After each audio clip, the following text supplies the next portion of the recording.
Hi everyone, how do you graph inverse functions? It comes down to the theme of switching inputs and outputs. Let's go to our previous example. Let g of x equal x squared on the restricted domain, the non-negative reals. So for example, g of 3 equals, well, what's the square of 3? It's 9. So we can say then, g of 3 equals 9, and therefore, when graphing y equals g of x, the point 3, 9 appears on the graph because the input x equals 3, the output y equals 9.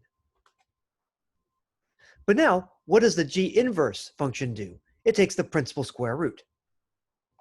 G inverse of 9 is, well, what's the principal square root of 9? It's 3. Do this in blue.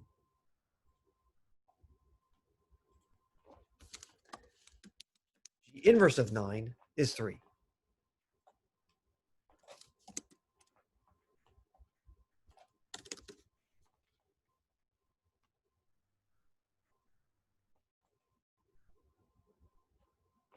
The principal square root of 9 is 3. So, if you consider the graph of y equals g inverse of x,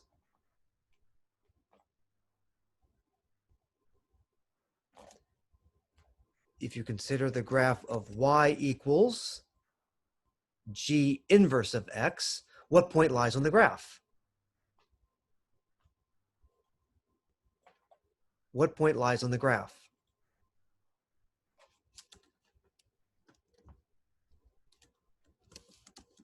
The point 9, 3. Because this time, if the input x equals 9 for the g inverse function, the output y equals 3 for the g inverse function. So notice that 3, 9 lies on the original graph, 9, 3 lies on the new inverse graph. That corresponds to the fact that the point 3, 9 lies on the graph for g here, and the point 9, 3 lies on the graph here for g inverse, the square root function.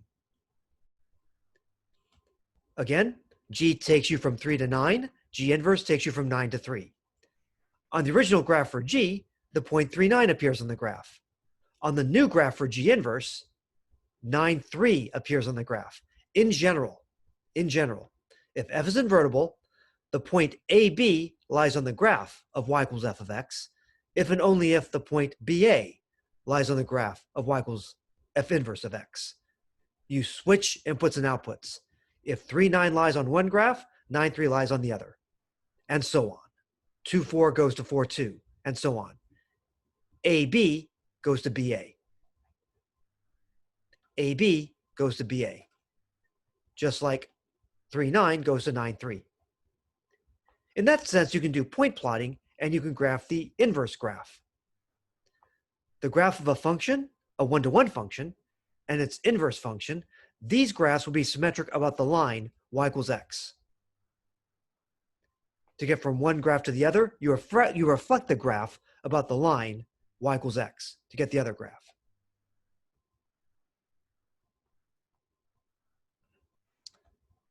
All right, next up, if I give you a formula for f of x, how can you find a formula for f inverse of x?